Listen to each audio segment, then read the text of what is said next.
Hello everyone, मैं कल्पना अपने channel में आप सभी का स्वागत करती हूँ। तो चलिए देखते हैं आज का टॉपिक। तो आज का हमारा टॉपिक है राष्ट्रपति। राष्ट्रपति आपका इसमें मैंने 52 से 62 तक पढ़ाया हुआ है और 62 के बाद भी राष्ट्रपति की शक्तियाँ वगैरह दी हुई हैं। जैसे आपको मिलेगा 72 में मृत्यु मृत्यु मतलब मृत्यु दंड का क्षमादान मिलेगा 72 में, है ना।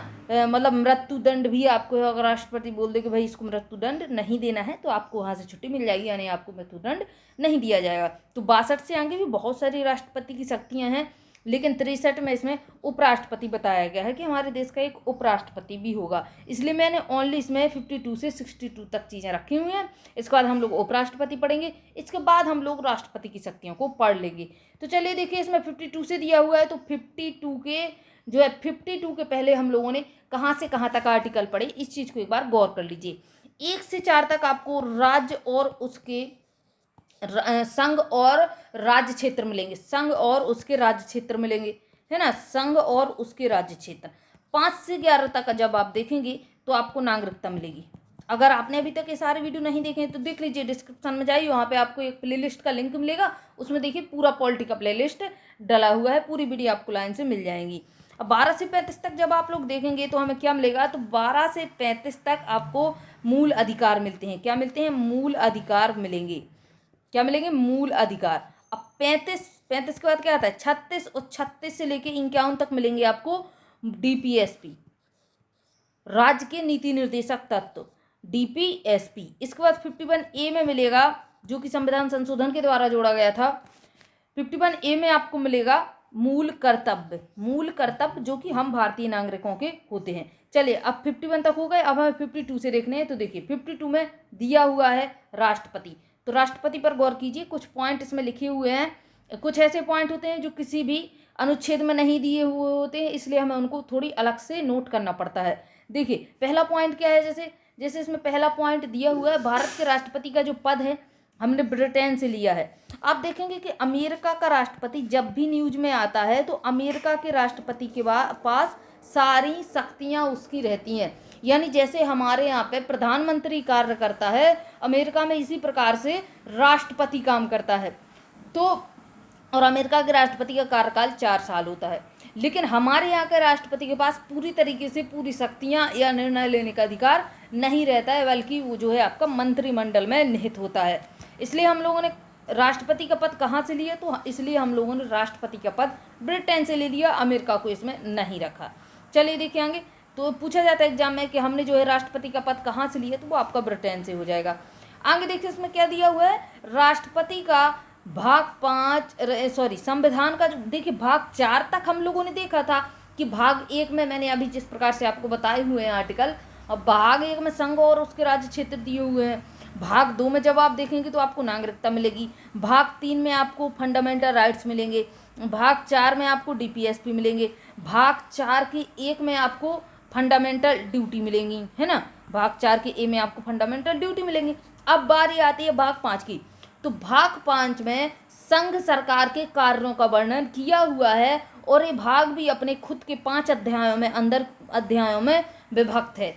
देखिए इसमें कि भाग 5 संघ सरकार के कार्यों का वर्णन करता है। देखिए इसको, और संघ सरकार में कौन कौन लोग आते हैं भाई, संघ में कौन बैठा है, यूनियन में सरकार कौन चला रहा है, पूरा देश कौन चला रहा है। तो उधर पे आपको राष्ट्रपति देखने को मिलेगा, है ना, उपराष्ट्रपति देखने को मिलेगा, एक पूरा आपको मंत्रिमंडल देखने को मिलेगा। और मंत्रिमंडल का ही हिस्सा कौन होता है, तो मंत्रिमंडल का हिस्सा आपका प्रधानमंत्री होता है।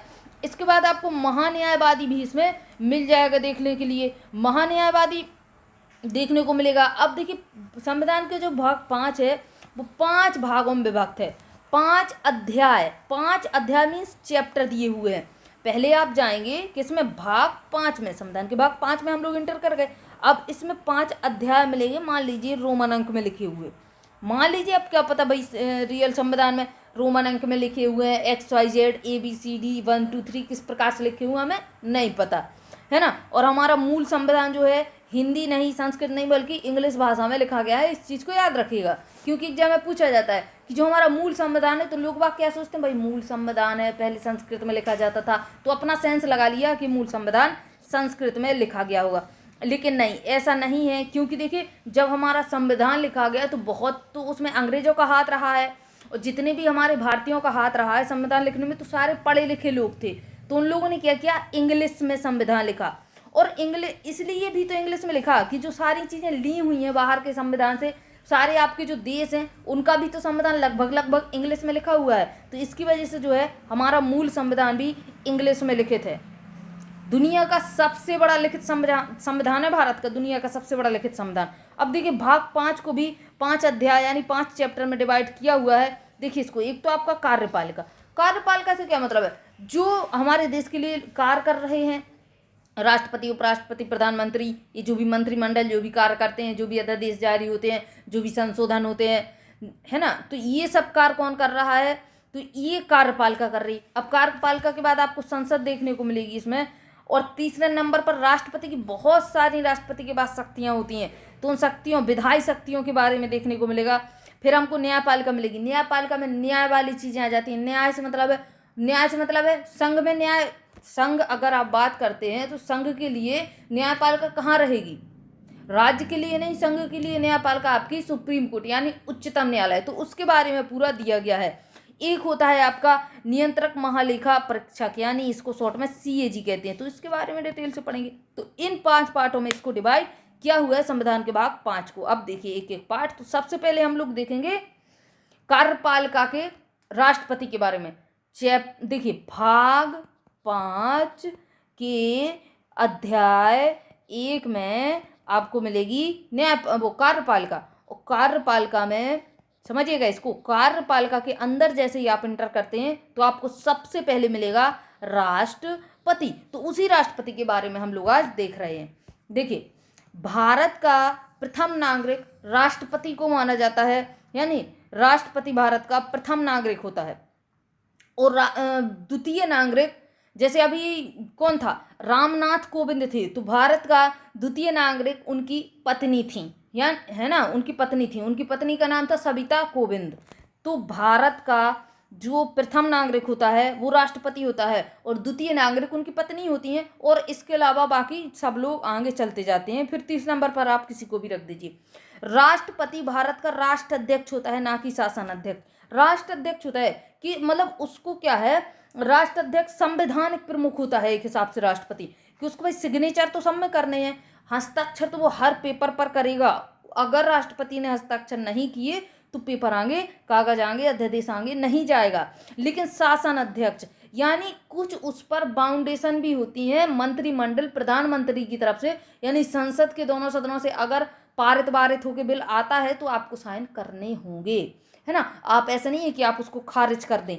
मैं बताऊंगी कि कौन से बिल पर बिल को प्रमुख रूप से साइन करने होते हैं। कुछ पॉकेट वीटो की शक्तियाँ होती हैं, कुछ अपनी टेबल पर छोड़ सकता है, कुछ को वापस कर सकता है, कुछ को बिल्कुल करना ही पड़ेगा सिग्नेचर। तो इस प्रकार से कुछ बिल होते हैं, बहुत सारे अध्यादेश जारी होते हैं जिन अध्यादेश पर राष्ट्रपति को साइन करने होते हैं। अब देखिए कि मुख्य शक्ति तो राष्ट्रपति में होती नहीं है। हमारे देश की मुख्य शक्ति तो प्रधानमंत्री यानी पूरे मंत्रिमंडल में होती है। तो राष्ट्रपति भारत का राष्ट्राध्यक्ष तो है लेकिन शासन करने वाला अध्यक्ष नहीं है। शासनाध्यक्ष कौन है, हमारे PM मोदी जी इस टाइम पे। अंग देखिए, अब 52 से देखिए 51 तक हम लोग पढ़ चुके थे। तो देखिए एक एक अनुच्छेद देखिए। इसमें अनुच्छेद 52 में लिखा हुआ है कि भारत का राष्ट्रपति होगा, यानी इसमें राष्ट्रपति के पद की चर्चा की हुई है। अनुच्छेद 52 देखिए इसको, 52 पद याद रखिएगा, भारत का राष्ट्रपति होगा। अब इसको कोई ट्रिक से याद करने की जरूरत नहीं है, क्योंकि देखिए इसमें क्या है, 52 में स्टार्ट ही हुआ है राष्ट्रपति, तो भाई सबसे पहले तो उसका पद ही दिया होगा ना, कि राष्ट्रपति का पद 52 में मिल गया हमें।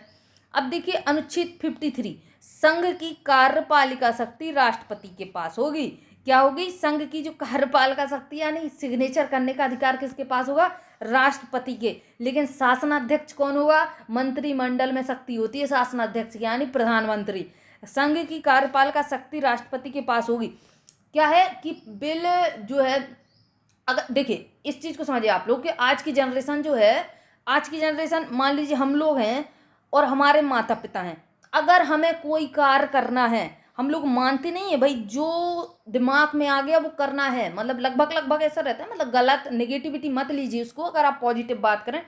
लेकिन अगर माँ बाप आपको कहते हैं कि भाई ऐसा काम मत करो या फिर ऐसा कर लो या उस चीज़ को मना करते हैं, तो हम लोग किसी भी तरीके से क्या करते हैं, कन्वेंस करवाने की कोशिश करते हैं किसी भी तरीके से। यानी हमें कर रहे हैं अपने मन की है, अब आप उसको मतलब मान लीजिए आराम से, या फिर आप क्या करेंगे, फिर आप प्यार से कन्विंस करने की कोशिश करेंगे माँ बाप को।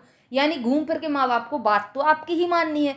तो वही स्थिति यहाँ होती है कि संघ की कार्यपालिका शक्ति राष्ट्रपति के पास है, लेकिन घूम फिर के राष्ट्रपति को प्रधानमंत्री की बात माननी पड़ती है। मेरे हिसाब से अब आपको समझ में आ गया होगा कि किस प्रकार से संघ की कार्यपालिका शक्ति राष्ट्रपति के पास होती है। आपने भी देखा होगा कि अधिकतर जितने भी मामले आते हैं कि राष्ट्रपति ने ये फैसला लिया, राष्ट्रपति ने भाषण दिया, राष्ट्रपति ने ये किया, सॉरी प्रधानमंत्री के लिए आते हैं, राष्ट्रपति ने, प्रधानमंत्री ने कुछ मतलब भाषण दे दिया, कुछ कोई स्कीम चला दी, मतलब अधिकतर कार्य जो है, अधिकतर कार्य यानी अधिकतर शासन प्रधानमंत्री करता है, ना कि राष्ट्रपति। चलिए आगे। तो 52 में क्या है, याद रखिएगा इसको, पद। पद सबसे पहले तो हमें कुर्सी पे बिठाया जाएगा, है ना, तो पद दे दिया 52 में। फिर हमें कुछ उस कुर्सी की शक्तियां दी जाएंगी, तो उसी प्रकार से राष्ट्रपति को शक्तियां दी दी, तो कार्यपालिका की शक्ति राष्ट्रपति में निहित हो गई। चलिए आगे 52 हो गया, 53, 54 देखिए, 54, इसको क्या बोलते हैं, 54, 54 चुनाव, 54 चुनाव, इस याद रखिएगा, 54 चुनाव, बिल्कुल एक लाइन सा बिल्कुल बोल के बोलना है इसको 4-5 बार में, 54 चुनाव, 54 चुनाव, एक लाइन से आ रहा है, 54 और चुनाव, 54 और चुनाव, यानी 54 में राष्ट्रपति का निर्वाचक मंडल दिया हुआ है कि राष्ट्रपति का चुनाव कौन कौन लोग करेंगे। आपको भी पता है कि राष्ट्रपति का चुनाव प्रत्यक्ष तौर पर तो देखिए होता नहीं है, हम तो डायरेक्ट वोट डालने जाते नहीं हैं, कि जहाँ कहीं भी हमारे यहाँ पर वोट डालते हैं, हम गए, किसी ने पूछा भाई कहाँ जा रहे हो, तो बोलेंगे राष्ट्रपति को वोट डालने जा रहे हैं, तो ऐसी तो कुछ स्थिति बनती नहीं है। यानी जो है, जो राष्ट्रपति का, हमारे राष्ट्रपति का चुनाव है वो प्रत्यक्ष रूप से नहीं होता है, अप्रत्यक्ष रूप से होता है। तो फिर अप्रत्यक्ष रूप से कैसे होता है, या फिर अप्रत्यक्ष रूप से कौन लोग वहाँ पे वोट देते हैं जब हम लोग नहीं देते? जब हम लोग वोट नहीं देते हैं तो कौन लोग देते हैं बताइए, है ना। हमें तो वोट डालने की शक्ति है ना, तो हमें तो वोट डालना चाहिए ना राष्ट्रपति के चुनाव में, लेकिन हमें लोकतंत्र है फिर भी हमें वोट डालने को नहीं मिलता है। तो कौन लोग वहाँ पे वोट डालते हैं राष्ट्रपति के चुनाव में? देखिए 54 चुनाव, इतना याद रखिएगा कि पूछा जाता है एग्जाम में 54 में क्या दिया हुआ है, तो 54 में राष्ट्रपति का चुनाव दिया हुआ है। तो राष्ट्रपति का पूरा निर्वाचक मंडल देखिए किस प्रकार से बनता है, यानी कौन लोग ऐसे बैठते हैं जो राष्ट्रपति को चुनते हैं। जब हम खुद नहीं चुनेंगे तो कोई ना कोई तो चुनेगा भाई वहाँ पर राष्ट्रपति को, चुनाव तो होता है ना। तो देखिए राष्ट्रपति का निर्वाचक मंडल, इस चीज़ को याद रखिएगा, राष्ट्रपति का निर्वाचक मंडल। देखिए इसमें मैंने बहुत सारी चीज़ें पता है हाईलाइट की हुई थी, पर पता नहीं मतलब जब पढ़ाने वक्त बैठो, जब पीडीएफ बनाओ तब तो हाईलाइट रहती हैं चीज़ें। जैसे मैंने इसमें लोकसभा राज्यसभा दोनों सदन इस प्रकार से इसको डार्क हाईलाइट किया हुआ था, लेकिन इसमें फिर क्या है कि ये हाईलाइट अपने आप से ही हट जाता है जब मैं यहाँ पे पीडीएफ पढ़ाने के लिए बैठती हूँ। चलिए कोई नहीं, कल से कलर चेंज कर दूंगी, क्योंकि देखिए कलर चेंज करने पर, ये इस प्रकार से कलर चेंज करने पर रहती हैं, तो कुछ इंपॉर्टेंट पॉइंट कल से मैं पूरे तरीके से कलर चेंज करूँगी, यानी बीच बीच में पूरा कलर चेंज करूँगी। अभी मैं क्या करती हूँ कि जैसे सेम कलर आप लोगों को दिख रहा है, और इस सेम कलर में ही मैं हाईलाइट कर देती हूँ। हाईलाइट से मतलब है इसको डार्क कर दिया, बोल्ड कर दिया, या फिर अक्षर को जो है बड़ा कर दिया, इन अक्षरों से बड़ा कर दिया जो अक्षर मोस्ट इंपॉर्टेंट हुआ, तो ये सारी चीज़ें इसमें ऑटोमेटिक हट जाती हैं। लेकिन अगर मैं इसमें ये वाला कलर है और इसमें ग्रीन कलर कर देती तो शायद वो ग्रीन कलर बना रहता भी है। इधर पे देखिए, इधर पे देखिए, इधर पे रह रहा है ना। तो कल से मैं यही करूँगी कि सारा जो भी इम्पोर्टेंट है उसका पूरे का कलर चेंज करके रखूँगी बीच बीच का। देखिए संसद निर्वाचक मंडल देखिए कि किस प्रकार से बनता है, राष्ट्रपति का निर्वाचक मंडल किस प्रकार से बनाया जाता है। संसद के दोनों सदन जो लोकसभा और राज्यसभा निर्वाचन में आते हैं, राज्य विधानमंडल के निर्वाचित सदस्य इसमें बैठते हैं, है ना। केंद्र शासित प्रदेश दिल्ली व पुडुचेरी विधानसभा के निर्वाचित सदस्य। अब आप देखिए कि आपने जब संसद, थोड़ा बहुत अगर आपको जानकारी हो, मैंने अभी टॉपिक नहीं करवाया है, इसके बाद ही होगा संसद का। देखिए अगर संसद के बारे में अगर आपको थोड़ी बहुत जानकारी हो तो उसमें दो तो सदन होते हैं, एक तो आपका लोकसभा, एक राज्यसभा। अब लोकसभा में जब आप एंट्री करते हैं और वहाँ पे पढ़ाई करते हैं तो उसमें बताया जाता है कि कुछ सदस्य निर्वाचित होते हैं और कुछ सदस्य कैसे होते हैं, मनोनीत होते हैं। निर्वाचित का क्या मतलब, निर्वाचन करना, चुन के भेजना, चुनाव करना। जो हम लोगों ने सदस्य चुने हुए हैं वो जाके संसद में बैठते हैं। तो निर्वाचन का मतलब समझ में आया आपको, कि जो हम चुनते हैं, चुनना, किसी चीज़ को चुनना, निर्वाचित करना, फिर जाके भेजना। और एक आपके आते हैं मनोनीत सदस्य। मनोनीत जो सदस्य आपके होते हैं, समझिएगा इस चीज को, जो मनोनीत सदस्य होते हैं, मनोनीत सदस्य हम लोग नहीं चुनते हैं, बल्कि राष्ट्रपति उनको मनोनयन करता है और अब उनकी योग्यता के आधार पर उनको सीटें देता है संसद में। आई बात समझ में? तो दो तरीके के सदस्य होते हैं संसद में, एक तो आपके होते हैं निर्वाचित सदस्य, दूसरे होते हैं आपके मनोनीत सदस्य। तो ये जो मनोनीत सदस्य होते हैं, ये मनोनीत सदस्य इसमें राष्ट्रपति के निर्वाचक मंडल में भाग नहीं लेते हैं, यानी उनको चुनाव करने का, चुनाव में वोट देने का अधिकार नहीं रहता है ना। क्यों नहीं रहता है? क्योंकि भाई ये हमारे द्वारा चुने हुए नहीं हैं, और अगर चुने हुए सदस्य नहीं हैं तो लोकतंत्र का क्या होगा? लोकतंत्र थोड़ा डिस्टर्ब तो होगा ना, कि भाई हम लोगों ने तो इनको चुना नहीं है, फिर ये लोग कैसे वोट दे सकते हैं? जो हमने चुना है, जो हमने सांसद चुना है, वो संसद में जाके बैठेगा और वो हमारे द्वारा निर्वाचित होगा, वो हमारा व्यक्ति होगा, फिर वो जाके राष्ट्रपति को चुनेगा। तो इस तरीके से एक आपकी लाइन चलती है कि हमने जिनको चुन के संसद में भेजा, सांसद एमपी बना के और एमएलए बनाकर, ठीक है। तो वो जो एमपी और एमएलए होते हैं, वो कुछ एमपी एमएलए निर्वाचित होते हैं जो हमने चुने, कुछ एमपी एमएलए मनोनीत होते हैं जो राष्ट्रपति ने चुने। तो वो जो मनोनीत होते हैं उनको भाग नहीं लेते हैं ये लोग। क्यों नहीं लेते हैं? क्योंकि देखिए चुना किसने है? राष्ट्रपति ने। तो वही वोट भी तो राष्ट्रपति को देंगे, तो इनका वोट तो पक्का रहता है कि भाई राष्ट्रपति को जाएगा, जिसने चुना है उसको ही जाएगा। देखिए आगे, संसद के दोनों सदन, लोकसभा और राज्यसभा के निर्वाचित सदस्य इसमें आते हैं। मनोनीत को काट दिया जाता है, इस चीज को याद रखिएगा। अब मनोनीत सदस्य, संसद में लोकसभा और राज्यसभा होती है, तो लोकसभा में मनोनीत सदस्य 2 करता है राष्ट्रपति, जो एंग्लो इंडियन होते हैं। कैसे होते हैं? एंग्लो भारतीय होते हैं। एंग्लो भारतीय 2 सदस्य एंग्लो भारतीय चुने जाते हैं। किसमें? लोकसभा में चुने जाते हैं। अब एंग्लो इंडियन कौन है? देखिए 1947 में जब भारत आज़ाद हुआ, उस समय पर कुछ अंग्रेजों ने यहाँ पे फैमिलियाँ बसा ली थी, यानी फैमिली बसा ली थी। अंग्रेज वहाँ से आए, उन्होंने भारतीय लड़कियों से शादी की, अब उनके बच्चे हुए। अब उनके बच्चे जो हुए वो अगर यहाँ पे हैं और भाई उनका जन्म भारत में हुआ, तो इसका क्या है? उनको नागरिकता भी भारत की मिलनी चाहिए। लेकिन अगर उनके पिता जो हैं अंग्रेज हैं, तो उनको हमने एंग्लो इंडियन समुदाय में डाल दिया। अब इस चीज़ को देखिए कि वो लोग अभी भी हमारे भारत में हैं। एंग्लो इंडियन हमारे भारत का सबसे छोटा अल्पसंख्यक समुदाय है, इस चीज़ को याद रखिएगा। सबसे छोटा अल्पसंख्यक समुदाय एंग्लो इंडियन। अब एंग्लो इंडियन को आप अंग्रेजी नहीं कह सकते, वो लोग भारतीय ही हैं, यहाँ पे ही जन्म हुआ है, यहाँ की ही उन लोगों के पास नागरिकता है। तो इस प्रकार से उनको भी हर जगह अल्पसंख्यक को भाई अधिकार देना तो हमारा बनता है ना, हमारा तो कर्तव्य है कि अल्पसंख्यक को हर जगह अधिकार देना है। तो इसी प्रकार से एंग्लो इंडियन को चुना जाता है। तो लोकसभा में क्या होता है? लोकसभा में राष्ट्रपति 2 एंग्लो इंडियन को चुन लेता है। हालांकि अब ना तो आपके ज़्यादा कुछ एंग्लो इंडियन बचे हुए हैं, क्योंकि भारत 1947 में आज़ाद हुआ था, और उस समय से अब तक तो सारे एंग्लो इंडियन खत्म ही लगभग हो चुके होंगे। चलिए देखिए आगे। इसके अलावा राज्यसभा में चुने जाते हैं। राज्यसभा में राष्ट्रपति के द्वारा 12 लोग चुने जाते हैं, 12 व्यक्ति चुने जाते हैं, और 12 व्यक्ति राष्ट्रपति के द्वारा चुने जाते हैं, भाई अपन लोगों के नहीं। और राष्ट्रपति चुनता है तो वो मनोनीत सदस्य कहलाएंगे। मनोनीत हुए हैं, राष्ट्रपति मनोनीत करता है, चुने नहीं जाते हैं बल्कि मनोनीत किए जाते हैं।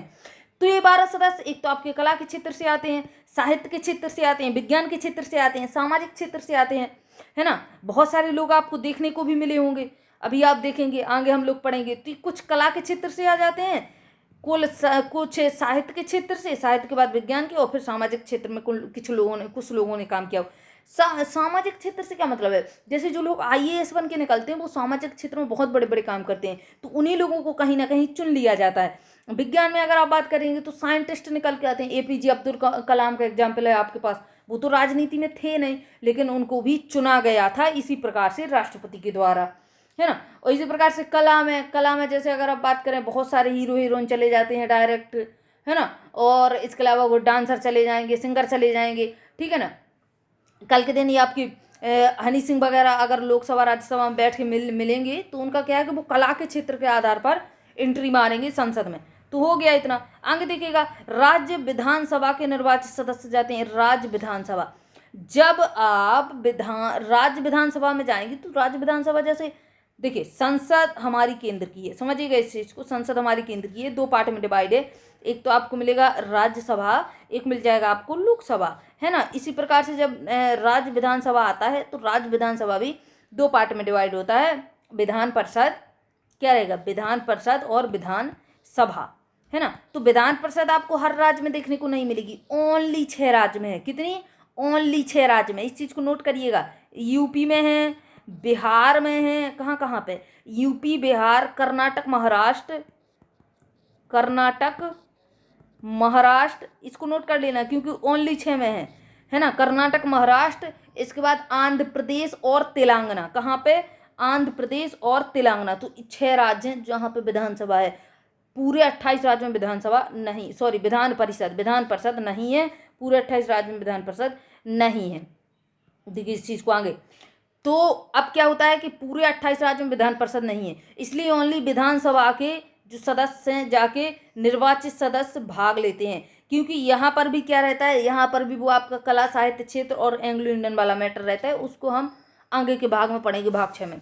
तो यहाँ के भी निर्वाचित सदस्य, केंद्र शासित प्रदेश दिल्ली व पुडुचेरी में विधानसभाएं हैं।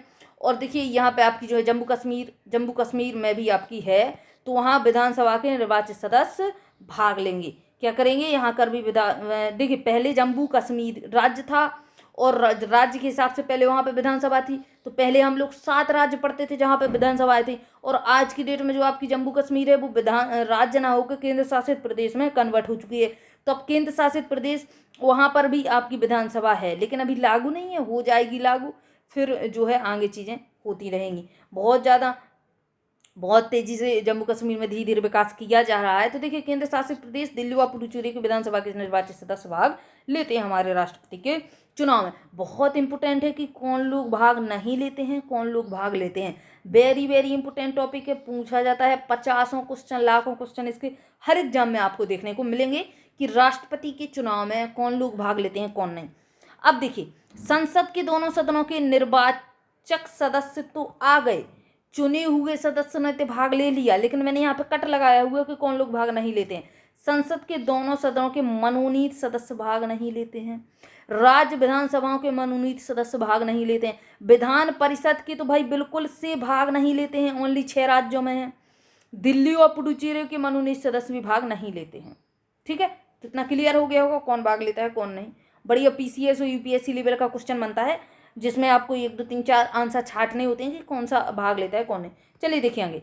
संविधान सभा के कुछ सदस्य ने, अब इसमें ये विवाद छिड़ा कि भाई जब जनता को अधिकार है कि अपना नेता उसे स्वयं चुनना चाहिए, प्रत्यक्ष रूप से चुनना चाहिए, तो अप्रत्यक्ष रूप से हम इसके राष्ट्रपति के चुनाव क्यों कराते हैं। संविधान सभा में कुछ सदस्य आए जिन्होंने बोला अप्रत्यक्ष चुनाव व्यवस्था की आलोचना की, लेकिन राष्ट्रपति केवल नाम मात्र का कार्यकारी होता है। इसमें ये बताया गया, कुछ लोगों ने इसमें ये बोला कि मान लीजिए प्रधानमंत्री की तरह ही अगर हम राष्ट्रपति का चुनाव करवा देते हैं, तो फिर अगर उसको हम शक्तियां नहीं देते हैं तो ये तो अन्याय की बात है राष्ट्रपति के लिए, कि जब बराबरी से चुनाव हुआ है और बराबरी से खर्चा हुआ है। देखिए खर्चा का भी बहुत मैटर था इसमें कि भाई खर्चा भी तो आपको लगेगा। आप देखेंगे कि अगर प्रधानमंत्री का जब चुनाव होता है, जब जो है मंत्रिमंडल का पूरा चुनाव होता है, कितना खर्चा आता है। तो बताया गया कि जब मंत्रिमंडल का हम चुनाव करवाते हैं, प्रधानमंत्री का चुनाव करवाते हैं, तो उसमें इतना सारा खर्चा आता है। और जब राष्ट्रपति हमारे नाम मात्र के लिए कार्यकारी है तो उसको भाई बैठने दीजिए और अपने अंदर ही अंदर उसका चुनाव कर लीजिए। पूरी जनता में फैलाने से क्या फ़ायदा, इतना सारा खर्चा करने से क्या फ़ायदा। और अगर हम खर्चा कर भी देंगे तो प्रधानमंत्री की तरह तो राष्ट्रपति को हम शक्तियाँ देते ही नहीं हैं। और जब उसको अगर शक्तियाँ नहीं देंगे राष्ट्रपति को, तो राष्ट्रपति के लिए क्या हो जाएगा, ये तो उसकी शक्तियों का हनन हो जाएगा कि भाई उसी तरह चुना गया है तो उसी तरह उसको क्या करना चाहिए, उसी तरह उसको शक्तियाँ भी तो देनी चाहिए। फिर अब आप ये बात सोचिए कि 2 लोग एक पद पर तो बैठ नहीं सकते हैं, या एक तरीके की शक्तियाँ 2 लोगों को तो हम लोग दे नहीं सकते हैं, तो है ना, इस तरीके का मामला है। अब देखिए आगे। तो इसीलिए राष्ट्रपति का चुनाव अप्रत्यक्ष तौर पर करा गया है, यानी हम लोग नहीं चुनते हैं, लेकिन हमारे द्वारा चुने गए MP और MLA, सांसद और विधायक जाके क्या करते हैं, राष्ट्रपति को चुनते हैं। तो ये नाम मात्र का कार्यकारी होता है तथा मुख्य शक्तियां मंत्रिमंडल में होती हैं, प्रधानमंत्री में। इसलिए संविधान सभा ने राष्ट्रपति का प्रत्यक्ष चुनाव कराना उचित नहीं समझा। राष्ट्रपति चुनाव से संबंधित कोई भी विवाद होता है तो लास्ट मामला कहाँ पहुंचता है, उच्चतम न्यायालय, और उच्चतम न्यायालय ने मोहर लगा दी कि भाई ये अंतिम फैसला, फिर इसके अलावा आप उंगली नहीं उठा सकते हैं। यानी पूछा जाता है कि अभी महाभियोग वगैरह लगेगा, सॉरी महाभियोग तो राष्ट्रपति में नहीं, उसमें उच्चतम न्यायालय के मामले में नहीं आता है, बल्कि संसद ही पारित करती है पूरा। मतलब कोई भी विवाद है, मान ली दिवालिया है, राष्ट्रपति दिवालिया है, पागल है, बहुत सारी ऐसी चीज़ें आती हैं जो राष्ट्रपति के को नहीं करनी चाहिए की, तो अगर कोर्ट केस जाता है तो उच्चतम न्यायालय ने लास्ट फैसला दे दिया, उसके अलावा आप उंगली नहीं उठा सकते हैं। यानी उच्चतम न्यायालय ने घोषित कर दिया कि राष्ट्रपति दिवालिया है तो भाई दिवालिया है ना। देखिए राष्ट्रपति के चुनाव का तरीका, देखिए 54 में क्या था, चुनाव मतलब निर्वाचक मंडल। अब भाई कैसे चुना जाएगा, अभी तो हमने मंडल बना लिया कि यह व्यक्ति आएगा, यह व्यक्ति भाग लेगा, ये व्यक्ति भाग नहीं लेगा। अब चुनते कैसे राष्ट्रपति को, इस चीज को देखिए, ये बात बताई गई है 55 में। 54 में चुनाव, मंत्रिमंडल पूरा है ना, निर्वाचक मंडल बैठेगा। अब 54 में वो लोग बैठेंगे, देखेंगे कि कैसे चुनाव करना है। देखिए इस चीज को, मंत्री, प्रधानमंत्री, वो राष्ट्रपति के चुनाव का तरीका देखिए इस चीज को एक बार कि किस तरीके का होता है।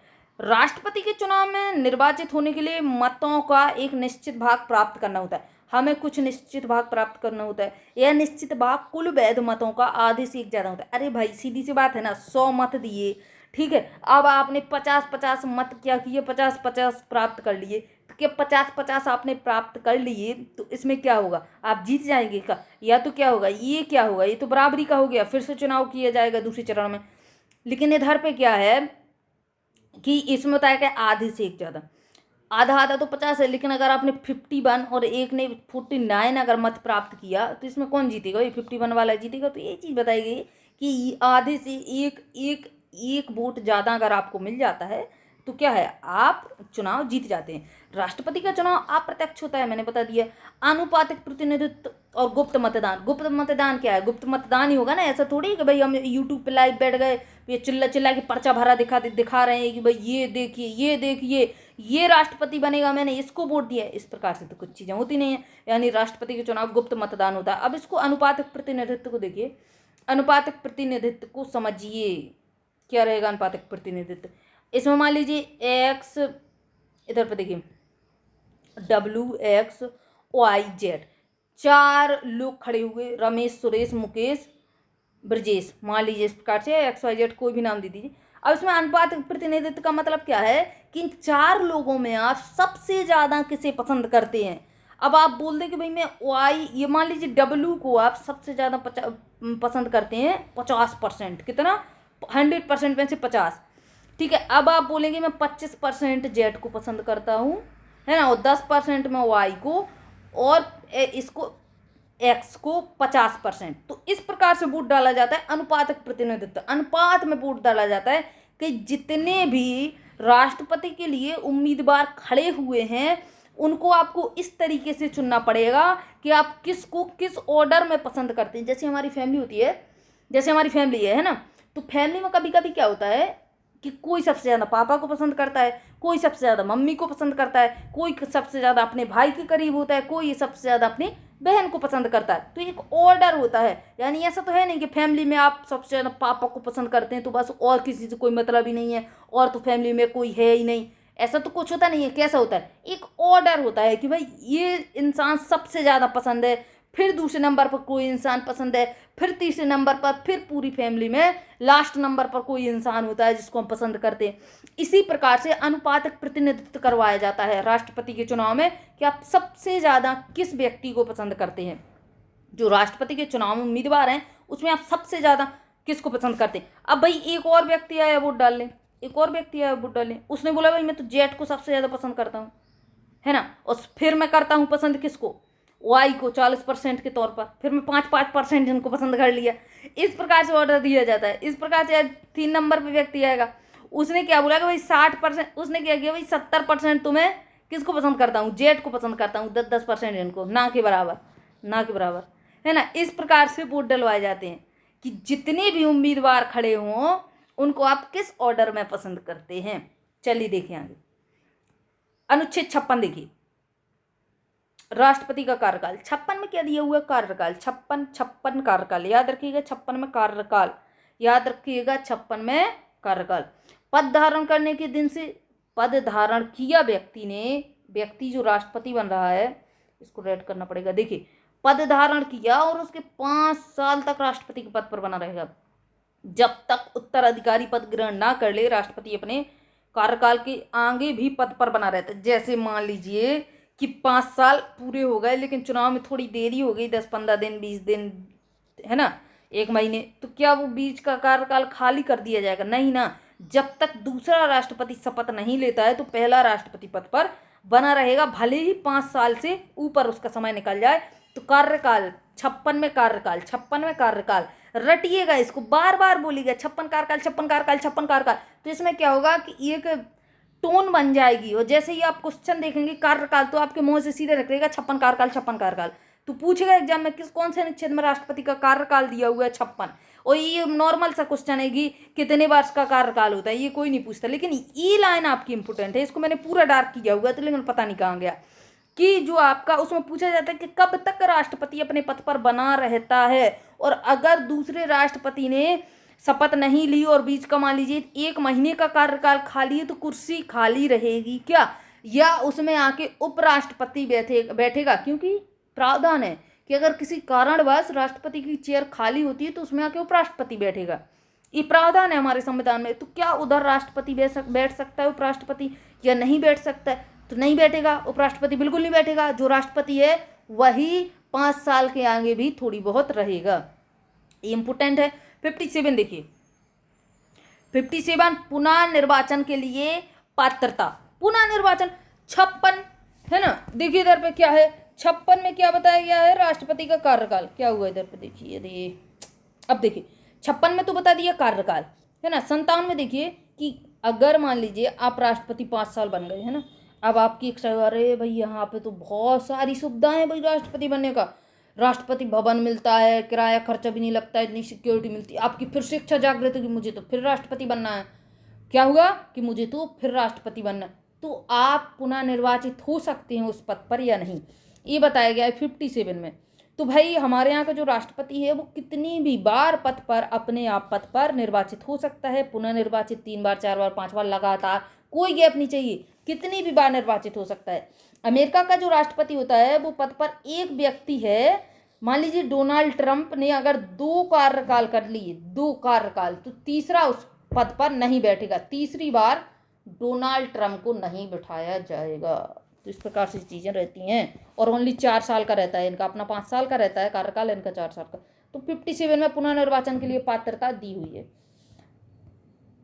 अब इस चीज को समझिए। 58 में क्या दिया हुआ है? राष्ट्रपति चुने जाने के लिए योग्यता। राष्ट्रपति को हमने चुन तो लिया, ऐसा तो है नहीं कि हमने किसी भी गांव से एक व्यक्ति को उठाया जो भैंस वगैरह रखे हुए है और उठाया और उसको बिठा दिया राष्ट्रपति के पद पर, चलो तुमको हम राष्ट्रपति के पद पर बिठा देते हैं, ऐसा तो कुछ होता नहीं है। तो कुछ तो योग्यता चाहिए। जैसे हमें जब हम कोई भी एग्जाम देते हैं, हमें यूपीएससी का एग्जाम देना है, हमें पीसीएस का, तो पहले वो लोग लिखते हैं कि आपकी योग्यता क्या होनी चाहिए, स्नातक, है ना, आपको ग्रेजुएट होना चाहिए, है ना, कहीं कहीं पे 10th पास, कहीं कहीं पे 12th पास, कहीं कहीं पे आपको पोस्ट ग्रेजुएट लगता है। तो ऐसी योग्यताएं होती हैं। तो राष्ट्रपति के चुने जाने की क्या योग्यता रही है? अभी मैं इसका कलर चेंज करूंगी, देखिए इसका कलर चेंज, इधर पे देखिए, वह भारत का नागरिक होना चाहिए। ये तो भाई नॉर्मल बात है कि हम किसी आधार भाई अमेरिका का व्यक्ति आ जाए, पाकिस्तान का व्यक्ति आ जाए, अफगानिस्तान का व्यक्ति आ जाए, लोग कुर्सी पे बैठ गया आके, ऐसा तो होगा नहीं ना, कुर्सी पे तो उसको बैठा नहीं सकते। तो पहली पात्रता उसकी क्या होगी कि उसको भारत का नागरिक होना चाहिए। और नागरिकता आप कैसे ले सकते हैं? किसी भी प्रकार से, टॉपिक मैंने करवा दिया है, जरूरी नहीं कि आप नागरिक जन्म से हो, नागरिक आप पंजीकरण से भी हो सकते हैं, है ना, क्षेत्र समाविष्टि के आधार पर भी हो सकते हैं। भारत का नागरिक होना चाहिए, लोकसभा का सदस्य बनने की योग्यता रखना चाहिए, ये इंपॉर्टेंट है क्योंकि राष्ट्रपति को लोकसभा और उपराष्ट्रपति जो बनता है, उपराष्ट्रपति को राज्यसभा की सदस्यता होनी चाहिए, तभी उसको राष्ट्रपति वो उपराष्ट्रपति बनाया जाता है। तो लोकसभा का सदस्य, इसको सबको डार्क किया हुआ था मैंने, लोकसभा का सदस्य बनने की योग्यता रखता हो तभी वो राष्ट्रपति के चुनाव के लिए क्या होगा, खड़ा हो पाएगा। आयु पूरी 35 वर्ष होनी चाहिए। एग्जाम में बहुत क्वेश्चन आता है, क्योंकि देखिए प्रधानमंत्री की आयु ओनली 25 वर्ष मांगी जाती है और राष्ट्रपति की 35 वर्ष मांगी जाती है, इसलिए कंफ्यूजन रहता है। याद रखिएगा 35 वर्ष होती है भाई, ठीक है ना। उपराष्ट्रपति, जो राष्ट्रपति का पद है वो प्रधानमंत्री से तो बड़ा है ना, प्रधानमंत्री से बड़ा है, तो याद रखिएगा कि भाई प्रधानमंत्री इससे छोटा है। इस प्रकार से आप मतलब थोड़ा दिमाग में सेट करके रखिएगा कि जो हमारा पीएम है, पीएम बनता है जो व्यक्ति, वो 25 साल की आयु पक्का होना चाहिए, या 25 साल से मतलब बड़ा होना चाहिए। बाकी 30-35 साल और 25 साल में कोई बन नहीं पाता है प्रधानमंत्री और राष्ट्रपति। और राष्ट्रपति की कम से कम 35 वर्ष की आयु होना चाहिए। कोई भी लाभ का पद नहीं होना चाहिए। लाभ का पद मतलब है कि आप कोई भी सरकारी पद पर नहीं होने चाहिए, है ना। राष्ट्रपति, उपराष्ट्रपति, राज्यपाल, संघ राज्य के मंत्री, ये सब लाभ के पद नहीं माने जाते। इनको जनता का सेवक बोला जाता है। क्या बोला जाता है? जनता का सेवक। यानी अगर कोई राज्यपाल है तो वो जाके राष्ट्रपति के लिए नामांकन कर सकता है। लेकिन अगर आप एक आईएएस, पीसीएस, चपरासी, है ना, क्लर्क, पीओ, कोई भी अगर सरकारी पद पर हैं तो फिर आप राष्ट्रपति पद के लिए नहीं जा सकते हैं। तो ये सारे आपके पद लाभ के पद कहलाते हैं, बल्कि ये सारे आपके जनता के सेवक के पद कहलाते हैं। राष्ट्रपति के चुनाव के नामांकन के लिए जब हम नामांकन पत्र भरते हैं, एक फॉर्म भरा जाता है नामांकन पत्र, तो उम्मीदवार बनने के लिए कम से कम 50 प्रस्तावक और 50 अनुमोदक होना चाहिए। 50 प्रस्तावक, देखिए संसद से 50 प्रस्तावक होना चाहिए। संसद से 50 प्रस्तावक, यानी जब आप नामांकन भरते हैं तो उसमें 50 लोगों का प्रस्ताव होना चाहिए कि भाई हाँ, हम चाहते हैं कि ये व्यक्ति नामांकन भर दे और राष्ट्रपति बने। 50 प्रस्तावक के बाद फिर संसद से 50 अनुमोदक, यानी इन 50 प्रस्तावक के समर्थन में 50 लोग आने चाहिए कि हाँ भाई, हम इनका समर्थन करते हैं कि इन लोगों ने जो कहा वो सही बात है। अब इस चीज़ को आप एक गौर करके समझिए। कभी कभार क्या होता है, जैसे क्या होता है कि स्कूल कॉलेज में हमें कोई समिति बनानी है या कोई ग्रुप क्रिएट करना है, तो क्या होता है कि 4 लोग तो हम लोग आ गए, 4 लोग हम लोग हो गए साथ में, हम लोगों ने बोल दिया ठीक है कि ये आपका ग्रुप बन गया, 4 लोगों का ग्रुप बन गया। लेकिन उसके बाद कुछ लोग पीछे से भी आने चाहिए, यानी टोटल 10 मेंबर होने चाहिए। तो पीछे से 6 लड़के और खड़े होंगे, तब आपका 10 का मेंबर का ग्रुप बनेगा। क्या होगा? 10 मेंबर का ग्रुप बनेगा। तो इस चीज़ को समझिए कि 50 तो प्रस्ताव लेके आएंगे कि इस व्यक्ति को हमें राष्ट्रपति बनाना है, ठीक है, बन गया। लेकिन उसके पीछे और 50 लोग होने चाहिए कि भाई हम इन 50 का समर्थन करते हैं कि इसी व्यक्ति को राष्ट्रपति के लिए नामांकन करना चाहिए।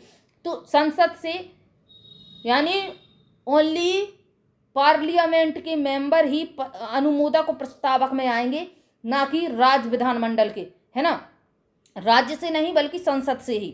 तो समर्थक और प्रस्तावक 50-50 होने चाहिए।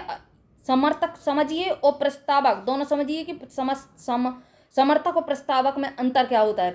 जो प्रस्ताव रख दें कि इस व्यक्ति को राष्ट्रपति बनना है, और उन प्रस्तावक वाले व्यक्तियों के पीछे जो खड़े हो जाएं कि हमने इनका समर्थन करना है, तब होता है प्रस्तावक और समर्थक 100 बनते हैं, तब 100 जाके लोग राष्ट्रपति के नामांकन का पत्र भरवाते हैं। देखिए आगे अब क्या होता है, आरबीआई रिजर्व बैंक में 15,000 रुपये हमें राशि जमा करनी होती है।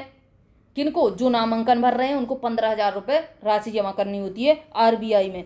और यदि उम्मीदवार कुल डाले गए मतों का 1/6 भाग प्राप्त नहीं कर पाता है तो यह राशि भी जब्त हो जाती है, और इस इंसान को भी मौका दिया जाता है कि भाई तुम राष्ट्रपति नहीं बन पाओगे। जैसे मान लीजिए 1/6 का क्या मतलब है, 1/6 मान लीजिए 60, मान लीजिए 60 पूरे टोटल 60 वोट डले, ठीक है। अब इसमें से 1/6 यानी 10 वोट ही आपको नहीं मिला, तो क्या आपको उधर वो लोग रखें कि अभी भी तुमको राष्ट्रपति बनना है? उसको खारिज कर दिया जाता है, और ये 15,000 रुपये भी जब्त कर लिए जाते हैं आरबीआई के द्वारा। इस चीज़ को याद रखिएगा, एग्जाम में पूछा जाता है कि कितना रुपये जमा होता है और कितने वोट मिलने चाहिए, कितने अनुमोदक होते हैं, कितने प्रस्तावक होते हैं।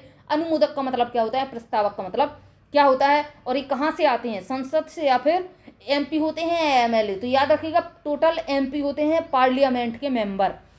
एमपी का मतलब क्या होता है, मेंबर ऑफ पार्लियामेंट, और MLA member of legislative assembly. तो राज्य तक हमें जाना ही नहीं है, राष्ट्रपति के लिए राज्य तक हमें जाना ही नहीं है। चलिए देखिए आगे, अब 59 देख लीजिए, राष्ट्रपति पद के लिए शर्त है। अभी तो हमने क्या देखा, इसमें आप 58 में क्या देखेंगे कि अर्हताएं थी, यानी योग्यताएं दी कि ये चीज़ें होनी चाहिए। लेकिन अगर आप राष्ट्रपति बन जाते हैं तो फिर आपको क्या करना चाहिए, क्या नहीं करना चाहिए, ये भी तो शर्तें रहेंगी।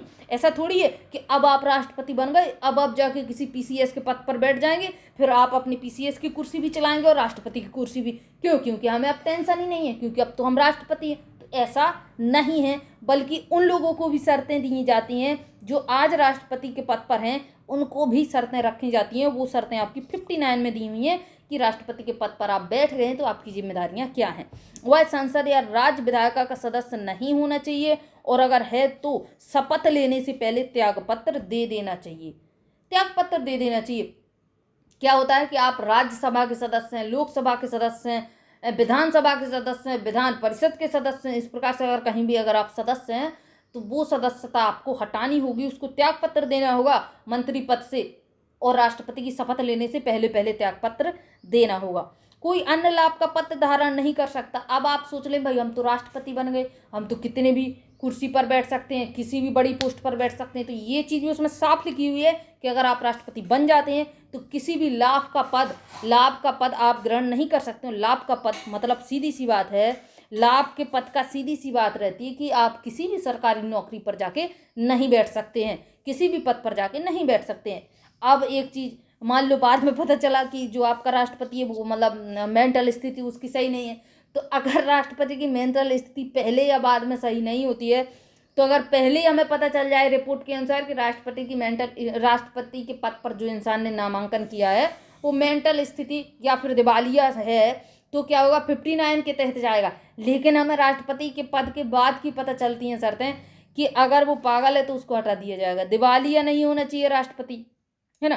तो ये लाइन इसमें हटा लीजिए आप लोग, ये लाइन इसमें ना लिख के 58 में लिखिएगा कि शर्तें क्या होनी चाहिए कि भारत का नागरिक होना चाहिए और पागल और दिवालिया नहीं होना चाहिए राष्ट्रपति। तो भाई पागल तो होगा ही नहीं, क्योंकि देखिए उसको तो लोकसभा की सदस्यता पहले ही चाहिए। अब लोकसभा तक कोई पागल व्यक्ति कैसे पहुंचेगा? दिवालिया हो जाता है ऐसा दिवालिये में क्या आ जाता है कि आप कर्जे में डूबे हो, तो कभी कभार ऐसा हो जाता है कि नहीं पता भाई, और आप कर्जे में डूबे हो वो सिर्फ आपको पता हो, तो आप तो भारत की संचित निधि का कबाड़ा कर देंगे वहां पे बैठ के।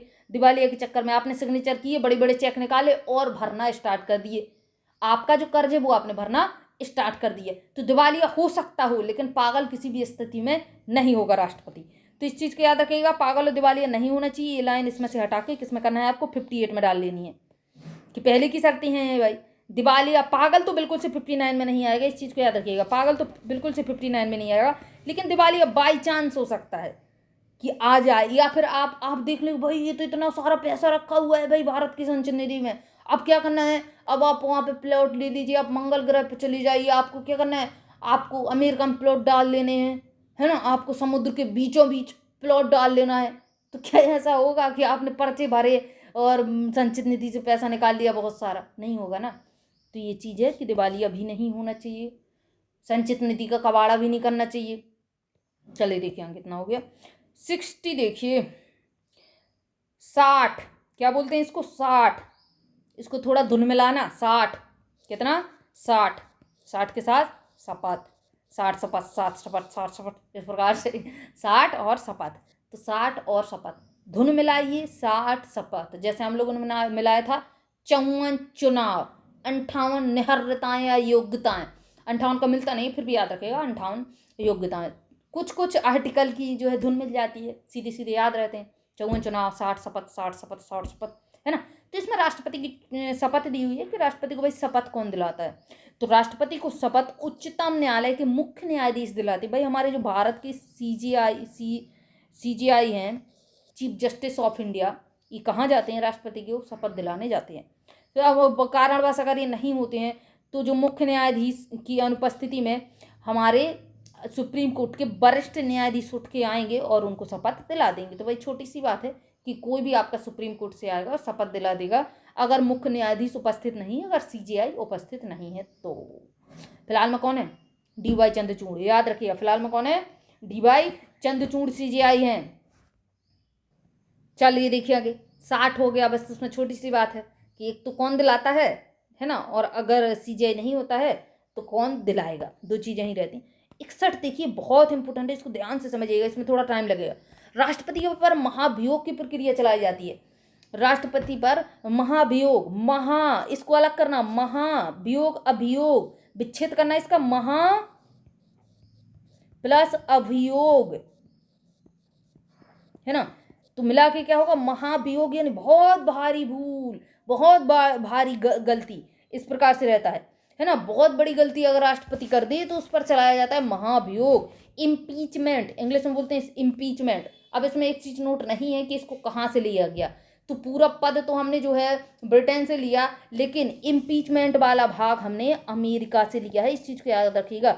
अमेरिका के राष्ट्रपति पर भी महाभियोग चलाया जाता है हमारे लोगों की ही तरह, क्योंकि हमने तो वहां से लिया है, यानी उन लोगों की तरह हमारे राष्ट्रपति पर भी महाभियोग की प्रक्रिया चलाई जाती है। कब चलाई जाती है, शर्तें देखिए। राष्ट्रपति द्वारा संविधान का उल्लंघन करने पर महाभियोग चलाया जाता है। भाई राष्ट्रपति बैठ जाए, मुझे ये नहीं करना, मुझे वो नहीं करना, संविधान में जो लिखा है कुछ नहीं करना, अपने मन का चलना, है ना, अपने मन का अगर राष्ट्रपति चलेगा, क्योंकि राष्ट्रपति पर बहुत बाउंडेशन होती हैं, राष्ट्रपति पर प्रधानमंत्री का दबाव रहता है कि भाई आपको ये चीज करना ही है, संसद के दोनों सदनों का दबाव रहता है राष्ट्रपति पर। और राष्ट्रपति आके संविधान का अगर उल्लंघन करता है, अगर राष्ट्रपति बोले कि भाई ये चीज संविधान में लिखी हुई है मैं तो करूंगा ही नहीं, ये मतलब आ गया राष्ट्रपति, मेंटल स्थिति है उसकी, और उसने बोल दिया कि मुझे ये बात नहीं करनी, मुझे ये नहीं करना, मुझे वो नहीं करना, लिखा रहा है आपके संविधान में, मुझे क्या लेना देना। तो इस प्रकार से राष्ट्रपति को वहां से धक्के मार के महाभियोग के द्वारा निकाला जाएगा। देखिए अब महाभियोग चलता कैसे है। महाभियोग देखिए अर्ध न्यायिक क्रिया है। अर्ध न्यायिक प्रक्रिया का मतलब क्या है कि इसका रोल जो है सुप्रीम कोर्ट तक बिल्कुल नहीं जाता है। महाभियोग की प्रक्रिया सुप्रीम कोर्ट में नहीं चलती है, इस चीज को याद रखिएगा, सुप्रीम कोर्ट में नहीं चलती है। लेकिन अगर मेंटल स्थिति से सही नहीं है राष्ट्रपति, दिवालिया वगैरह है, तो ये सारे मामले कहाँ जाएंगे, ये सारे मामले कोर्ट में जाएंगे। या फिर अवैध तरीके से राष्ट्रपति चुन लिया गया है, गलती हो गई है कुछ, बल्कि ऐसा आज तक कुछ हुआ नहीं है, मात्र एग्जाम्पल है। अब तो वो कोर्ट केस में जाएगा, किस कोर्ट में जाएगा, सुप्रीम कोर्ट में। तो सुप्रीम कोर्ट वहां से फैसला देगा कि भाई हाँ ठीक है, राष्ट्रपति को हटा दो। लेकिन अगर इम्पीचमेंट की प्रक्रिया चलती है तो यह प्रक्रिया सुप्रीम कोर्ट का इसमें कोई हाथ नहीं रहता है, बल्कि पूरी प्रक्रिया आपकी पूरी घूम फिर के संसद में चलती रहती है। अब संसद में चल रही है ना, और कहाँ है, सुप्रीम कोर्ट नहीं गई, तो इसको हम क्या बोलेंगे, अर्ध न्यायिक। क्या बोलेंगे, अर्ध न्यायिक। इस चीज को याद रखिएगा, इसको अर्ध न्यायिक क्यों बोला जाता है, क्योंकि सुप्रीम कोर्ट तक जाता ही नहीं है मैटर। महाभियोग की प्रक्रिया में संसद के दोनों सदनों के सदस्य भाग लेते हैं, निर्वाचित हो या मनोनीत। यहाँ पे अब आप मैटर देखिए कि हम देख रहे थे कि जब हम राष्ट्रपति का चुनाव करा रहे थे तो राष्ट्रपति के चुनाव में संसद के दोनों सदनों के मनोनीत सदस्य नहीं थे, राज्य विधान परिषद के सदस्य नहीं थे। कहाँ के सदस्य थे, राज्य विधानसभा बस के सदस्यों ने भाग लिया था, राज्य विधानसभा के सदस्यों ने भाग लिया था। अब यहाँ पर राज्य का कोई रोल नहीं है, बल्कि ओनली संसद के दोनों सदनों के सदस्य आते हैं, चाहे वो निर्वाचित हो, चाहे वो कला क्षेत्र से हो, चाहे वो एंग्लो इंडियन हो, तो निर्वाचित और मनोनीत दोनों सदस्य आते हैं। और क्या होता है कि राष्ट्रपति के महाभियोग में भाग लेते हैं, और राज्य विधानसभा और केंद्र का यहाँ पर कोई भी हाथ नहीं रहता है, कोई भी सदस्य यहाँ पर नहीं आता है, इस चीज को याद रखिएगा। अब महाभियोग के आरंभ की प्रक्रिया जो होती है संसद के दोनों सदनों में से किसी भी सदन से आरंभ की जाती है। दोनों सदन कौन है, एक है लोकसभा और एक है लोकसभा, एक है राज्यसभा। या तो राज्यसभा से स्टार्ट होगा महाभियोग का, या सिस्टम लोकसभा से होगा, या राज्यसभा से। कोई भी बाउंडेशन नहीं कि कहाँ से होना चाहिए, दोनों का बराबर हक है, दोनों लोग कर सकते हैं। लेकिन इसमें भी कुछ शर्तें हैं, तो देखिए शर्तें क्या है। देखिए इसमें शर्त क्या है कि बशर्ते जिस सदन से प्रक्रिया आरंभ की जाती है उसके 1/4 सदस्य के हस्ताक्षर होने चाहिए। अब आप देखिए, आपको क्या करना है, एक पर्चा भरा आपने, आप बोलेंगे मुझे महाभियोग चलाना है, ठीक है, आपने राष्ट्रपति पर महाभियोग चलाना स्टार्ट कर दिया। तो क्या ऐसे ही कोई भी आके राष्ट्रपति पर महाभियोग चला देगा? क्या ऐसे ही आके कोई भी एक मंत्री उठेगा, उसको वैसे भी राष्ट्रपति की चेहरा पसंद नहीं है, तो वो आएगा बोलेगा भाई राष्ट्रपति तो मुझे पसंद ही नहीं है, मैं जाके उसको महाभियोग चला देता हूँ, ये हट जाएगा, मैं कुर्सी पर बैठ जाऊंगा? नहीं भाई, ऐसा नहीं होगा। अब क्या होगा, अब देखिए कि अगर एक सदन राष्ट्रपति पर महाभियोग की प्रक्रिया चलाना चाहता है तो वहां से 1/4 व्यक्ति उठेगा और उस कागज पर हस्ताक्षर करेगा, सिग्नेचर करेगा और बोलेगा कि हमें महाभियोग चलाने दें। और हम लोग इस सदन के 1/4 लोग इकट्ठे होकर बोलते हैं कि हमें शंका है कि राष्ट्रपति ने ये काम गलत किया है। अब आगे देखिए क्या स्थिति बनेगी। अब आगे बात बनती है कि पहले सदन में जो चीजें चल रही थी उस सदन को हमें दूसरे सदन से भी पारित करवाना होता है। और जब हम दूसरे सदन में भेजते हैं तो पहले सदन से हमें 2/3 बहुमत चाहिए।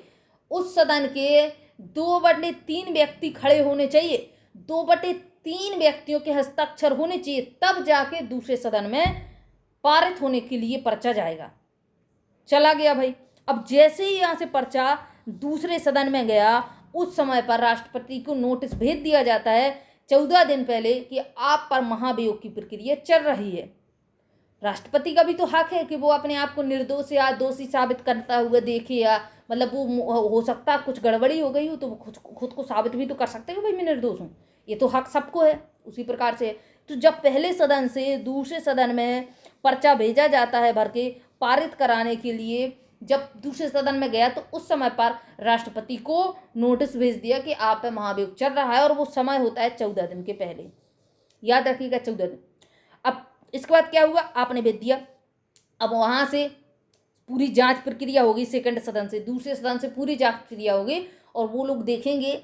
उन लोगों में भी 2/3 बहुमत ही चाहिए, उन लोगों में भी 2/3 बहुमत के तौर पर ही वहाँ से भी पारित होगा। 2/3 में से एक भी सदस्य अगर कम होता है तो क्या रहेगा, 2/3 में से एक भी सदस्य कम होता है तो महाभियोग की प्रक्रिया खारिज कर दी जाएगी। अब दोनों सदन से पारित हो गया, दोनों सदन से पारित होने के बाद क्या है, राष्ट्रपति को हटा दिया जाएगा, और ये आपका 14 दिन की प्रक्रिया रहती है। बीच में एक सदन से दूसरे सदन के बीच में भेजने के 14 दिन पहले नोटिस भेजा जाता है राष्ट्रपति को, 14 दिन की प्रक्रिया रहती है। अब एक चीज़ और आप लोग समझिए कि राज्यसभा और लोकसभा, मान लीजिए राज्यसभा में सदस्य कितने हैं, इसका कलर लाल कलर देख लीजिए। इसमें एक मिनट देखिए, इधर पे अभी अनुच्छेद 62 भी है, देखिए इधर पे कि राज्यसभा लोकसभा। तो वर्तमान में राज्यसभा में 245 सीटें हैं, और वर्तमान में लोकसभा में 545 हैं। हालांकि टोटल इसमें कितनी है, लोकसभा में तो 552 है, और राज्यसभा में टोटल कितनी है तो 250 है। ये रहे व्यक्ति 245 है ना। तो 245 का अगर आप 2/3 करेंगे तो इसको देख लीजिए, और 545 का 2/3 कीजिए, है ना। अब इनमें से मान लीजिए 240 ही सदस्य आते हैं, तो 240 नहीं बल्कि 245 का ही 2/3 किया जाता है। इस चीज़ को याद रखिएगा कि मान लीजिए सदस्य 230, कुछ ऐसे सांसद रहे कि उनको कुछ काम आम है, वो शामिल नहीं हो पाए, तबीयत खराब है, कुछ बात हो जाती है, अगर वो शामिल नहीं होते हैं फिर भी उनको काउंट किया जाता है। ऐसा नहीं कि वो लोग नहीं हैं। ऐसे तो क्या है, सांसद छुट्टी ले लेंगे, दवाई ववाई करवाने के चक्कर में सांसद छुट्टी ले ली, और थोड़े से ही सांसद आ गए, वही सांसद को आ गए, वही सांसद आ गए। जैसे मान लीजिए 2/3 के चक्कर में 15 है ना, 15 सांसद ही उपस्थित हुए, इसका 2/3 कीजिए आप, 3×5 15, यानी 10 सांसद आए टोटल। 10 सांसद ने राष्ट्रपति को पद से हटा दिए। तो भाई ऐसा नहीं होगा, आप 15 आइए 20 आइए, हमें नहीं मतलब, हमें तो 245 का 2/3% चाहिए, है ना। क्या करना है इसका, 30 21 3 8 24 और 3 दूनी 6 लगभग मान लीजिए, और 8 दूनी 16, यानी 170 के आसपास हमें चाहिए ओनली राज्यसभा से। और यही आपका 545 में 2/3 कीजिए तो लोकसभा का निकल आएगा। चलिए देखिए आगे, अब यहाँ पे हमें मैथ नहीं पढ़नी है। अनुच्छेद 62 देखिए, अनुच्छेद 62 में दिया हुआ है राष्ट्रपति के पद का खाली होना। राष्ट्रपति का पद कई कारणों से खाली होता है। कारण है राष्ट्रपति का त्याग पत्र। भाई राष्ट्रपति उब जाए, इतने बड़े पद पे बैठा दिया, मेरे से तो कार्यकाल हो नहीं रहा है, ऐसा नहीं हो रहा है, बहुत यहाँ पर फ्रस्ट्रेशन हो रही है, राष्ट्रपति उठे और त्याग पत्र दे दे। ऐसा होता नहीं है, बाई चांस हो जाए, लिखा गया है संविधान में। तो राष्ट्रपति के पद से व्यक्ति त्याग पत्र दे दे, महाभियोग द्वारा इसको हटा दिया जाए। मृत्यु 2 लोगों की हो चुकी है पद पर रहते हुए, एक तो जाकिर हुसैन, एक तो फखरुद्दीन अली अहमद। याद रखिएगा, एग्जाम में पूछता है। निर्वाचन अवैध घोषित हो जाए, गलत तरीके से निर्वाचन होके पद पर बैठ गया, वो बाद में पता चले। दिवालिया पागलपन की रिपोर्ट आ जाए, राष्ट्रपति का बीमार हो जाना हो जाए, 5 वर्ष का कार्यकाल उसका समाप्त हो जाए। तो अगर ये चीज़ें स्थितियां बनती हैं तो राष्ट्रपति का पद खाली हो जाएगा। अब इसमें इंपॉर्टेंट बात है कि भाई राष्ट्रपति का पद खाली हो गया, अब कौन बैठेगा वहाँ पे।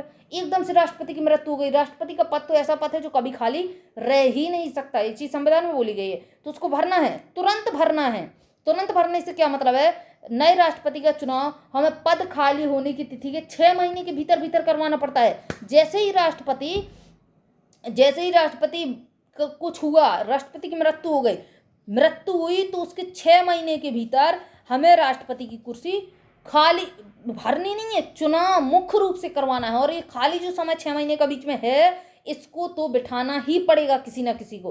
तो राष्ट्रपति का जब पद खाली रहता है किसी कारणवश, तो वहाँ पे हम उपराष्ट्रपति को बिठाते हैं। और अगर कारणवश उपराष्ट्रपति भी नहीं है तो हम वहाँ पर किसको बिठाते हैं, सीजेआई को जाके बिठा देते हैं, चीफ जस्टिस ऑफ इंडिया को। नया राष्ट्रपति पद ग्रहण करने से 5 वर्ष तक अपने पद पर बना रहता है। इस चीज़ को समझिएगा कि अमेरिका में क्या होता है, उसका 4 साल का राष्ट्रपति का कार्यकाल है। एक व्यक्ति ने 2 साल तो कार्य किया और मृत्यु हो गई, अब बचा कितना, 2 साल। अब जो दूसरा व्यक्ति आता है चुनाव होके, वो ओनली 2 साल के लिए राष्ट्रपति रहता है, ना कि 4 साल के लिए। लेकिन हमारे देश में क्या होता है कि राष्ट्रपति की मृत्यु हो जाती है 2 साल में, अब कार्यकाल बचा 3 साल का। अब कार्यकाल 3 साल का बचा तो नया राष्ट्रपति जब चुन के आता है तो वो पूरा 5 साल तक कार्यकाल संभालता है, ना कि बचा हुआ कार्यकाल। ऐसी स्थिति रहती है।